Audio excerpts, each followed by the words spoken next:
আসসালামু আলাইকুম। আপনারা থাম্বনেল দেখে হয়তো বুঝতে পেরেছেন আমরা কোন বিষয় নিয়ে আজকে কথা বলবো।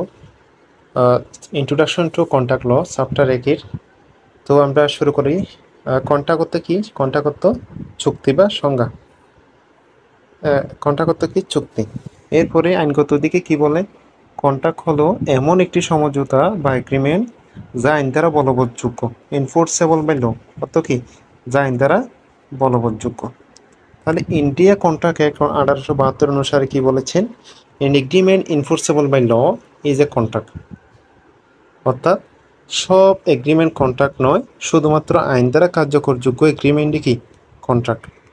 আচ্ছা, এরপরে আমরা দেখি এগ্রিমেন্ট ও কন্ট্রাক্টের কি পার্থক্য।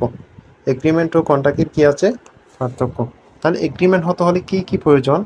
একটা অফার প্লাস কি অ্যাকসেপ্টেন্স, মানে আমি একটা কিছু অফার করেছি, ওই অপরজন ব্যক্তি যদি সেটা অ্যাকসেপ্ট করে সেটা হবে কি একটা এগ্রিমেন্ট।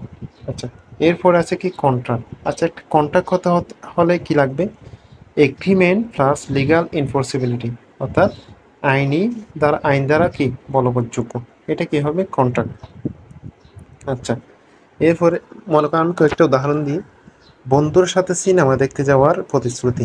আচ্ছা, আমি বন্ধুর সাথে সিনেমা দেখতে যাব, এটা একটা কি এগ্রিমেন্ট, কিন্তু কি নয়, কন্ট্রাক্ট নয়। কেন?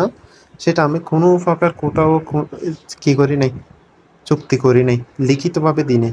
আচ্ছা, আমরা যদি লিখিতভাবে দিই সেটা হবে কি কন্ট্রাক্ট। যেমন ব্যবসায়িক লেনদেনের জন্য লিখিত চুক্তি কি কন্ট্রাক্ট, কারণ কি আইনে কার্যকরযোগ্য। এরপরে আমরা আরো কয়েকটি দেখি। তাহলে চুক্তির মৌলিক উপাদান কি কি দেখি। 1 নম্বর কি অফার ও অ্যাকসেপ্টেন্স। অফার আর অ্যাকসেপ্টেন্সে কি প্রস্তাব তা সঠিকভাবে গ্রহণ।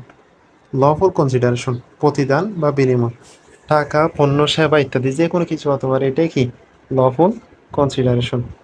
এরপরে কি ক্যাপাসিটি অফ পার্টিস, পক্ষগুলো প্রাপ্তবয়স্ক মানে 18 বছরের উপর হতে হবে, সুস্থ মস্তিষ্ক মানে পাগল হতে পারবে না, আইনগত অযোগ্য নয়। এরপরে প্রি কনসেন্ট। আচ্ছা, প্রি কনসেন্টটা কি? প্রি কনসেন্ট হচ্ছে জোরপূর্বক প্রতারণা, ভুল, অযাচিত প্রভাব ছাড়া সম্মতি।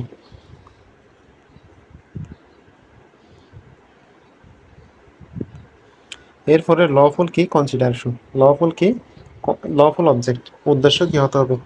বৈধ হতে হবে।